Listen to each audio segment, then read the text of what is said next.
Hi guys, it's Misha and welcome back to my channel. So today I want to talk about the way in which racism is being taught in American schools, especially critical race theory and white privilege. Also, this is important to talk about now because the woke mob is trying to cancel dead people because they were white and male, which is like the worst combination. You guys may remember that Christopher Columbus was canceled, his statue was beheaded, and these peaceful protests during BLM, they turned violent very quickly. I remember people started throwing like frozen water bottles at officers. Jefferson wasn't spared either. In Portland, the school wanted to take down his statue, which was there since 1916. But because he was racist, statue should go down. Caucus members say that the representation of the slave-owning founder makes them deeply uncomfortable and is inappropriate. Even Winston Churchill, his statue was vandalized.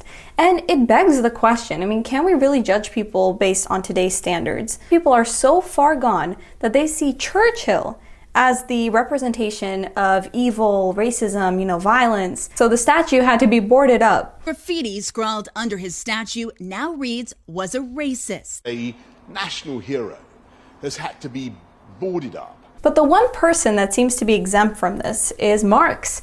And Douglas Murray wrote an amazing book about this. He talks about the war in the West. And he points out that Marx, although he was racist, no one talks about it. And then the left is able to go, yeah, he may have been a little racist and we don't support everything that he said, but we like some of his ideas. You can't do this with any other influential dead person, like Christopher Columbus, Thomas Jefferson, even Churchill, right? Or even dead philosophers like Aristotle. All those people are so evil. But Marx, because they're communists, then it's fine. And listen, society was imperfect and it is imperfect, but we can try to do better and we can acknowledge the good things that happened in our country. We did abolish slavery. And to say that now we are all forever evil and inherently racist because there was slavery doesn't really make sense, because then you have to do the same thing to every other country that had slaves. Why don't you go to Africa? Because of the Africans that owned African slaves. So apparently the new thing is that math is racist. In California, this was a while ago, but they said that math is racist because black kids weren't scoring as high as white kids. So obviously the solution is to change the way that we test students. When I heard this, I thought it was a joke. I really could not believe it, because out of every subject, math is the racist one. I mean, math, I've always liked math, right, in school. It was always one of my favorite subjects. I was pretty good at it because it's very straightforward. I mean, there's no room for interpretation, or how you feel has nothing to do with it. Your opinion doesn't matter. There's a problem and there's a solution. It's kind of like a puzzle. You can, take different steps to get to that solution, but there is a clear solution. So this is obviously due to institutionalized racism. So to raise African Americans up, we have to bring down white Americans. What is that doing if not dividing us? We're also taught that there is systemic racism in the criminal justice system. And nowadays, it seems like if there's a white person and a black person involved, everyone screams racism without knowing the details of what happened. That's the first thing that they go to. I especially love the points that Candace Owens makes. She talks a lot about father absence. The things that I said today that are actually harming Black America. Number one, father absence. Number two, the education system and the illiteracy rate. Illegal immigration ranks high, abortion ranks high, white supremacy and white nationalism, if I had to make a list again of 100 things, would not be on it. So by blaming every problem on white nationalism, and that it's forever some white person's fault if a black person doesn't get a certain job that they want, or a test score apparently. And another thing that we're seeing is people making up these stories about how they were, a victim of racism and then posting it on TikTok, and then, it turns out that it was fake, but they're doing it because it's the new trendy thing. We are literally teaching students in uni, because of your skin color, you are inherently racist. Because of our ancestors too, right? So our slave owner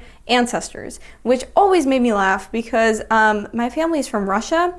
They did not own black slaves. So I don't know why these teachers assumed, these white liberal teachers assumed that everyone in the class, their ancestors had owned slaves. You know how many immigrants come to America from other countries? And they're still blaming slavery for things like the wealth gap. It's to keep people thinking that they are a victim. And then how can they rise from poverty if they're constantly told there is no chance because of your skin color? And that's why you deserve a check because your ancestors were slaves?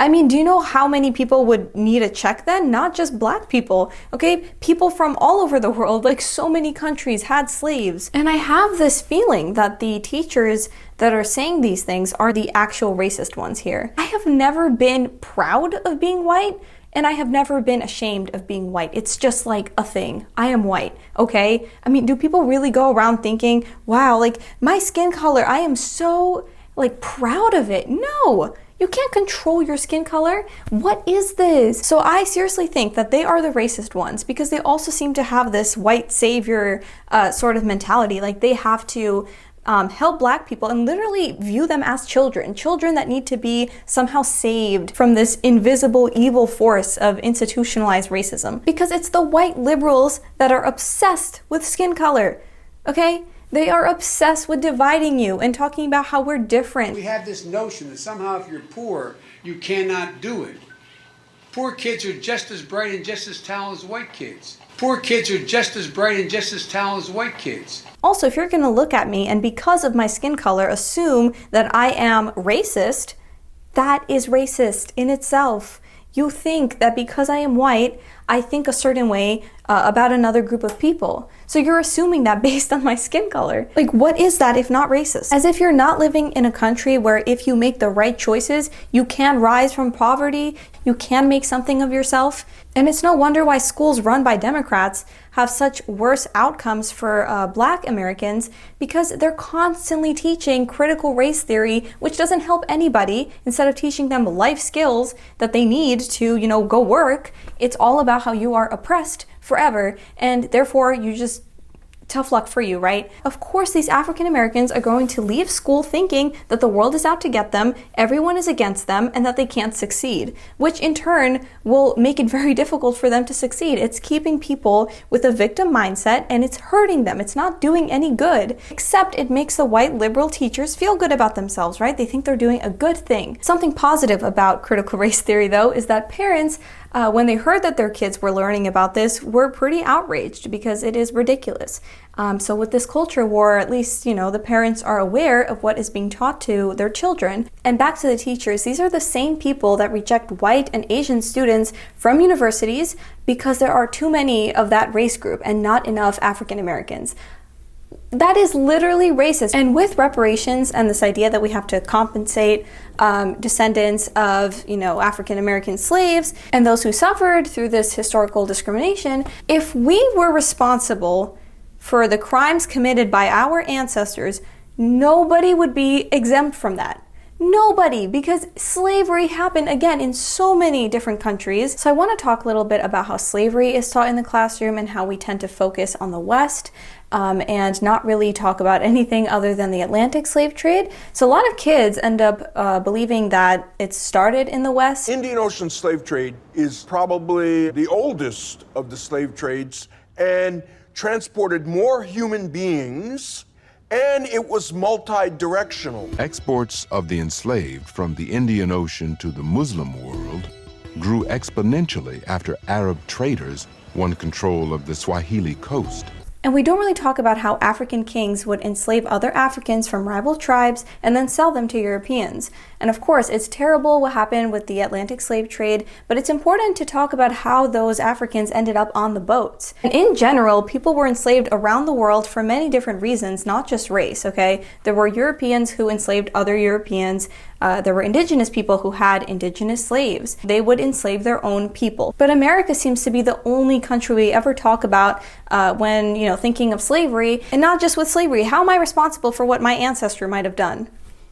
It's this idea that I have to feel guilty for being white because I somehow benefit from my skin color in America in this day and age, and that all my accomplishments are because I'm white. I mean, that is ridiculous. And there's also this weird attitude towards anyone that expresses love for their country, right? For America, if you say that you are proud of being an American, it's racist. Even the American flag now is seen to be racist. But again, that is so silly because America is an amazing country. That's not to say that the country is perfect. There are things that we definitely have to improve. But I would say that one of the biggest issues that we do have to work on is this woke ideology, especially when it pertains to racism. Claiming that if you look like someone whose ancestors might have owned slaves, slaves, then there needs to be revenge. I mean, that is not justice. That is simply crazy talk. We have to help people that are in need. That's what should bring us together as Americans. The first thing that we take into consideration shouldn't be that person's skin color. It should be, oh, does this person need help? How can we help this individual? Not, oh, this person is an African American, therefore they must need our help, right? Like, they can't do it on their own. That is crazy, and that is racist. So we have to stop obsessing over race, because all that it's doing is dividing us. And that's all for today's video, guys. I hope you enjoyed. Please remember to hit that subscribe button and the notification bell, and I will see you all in my next one. Bye.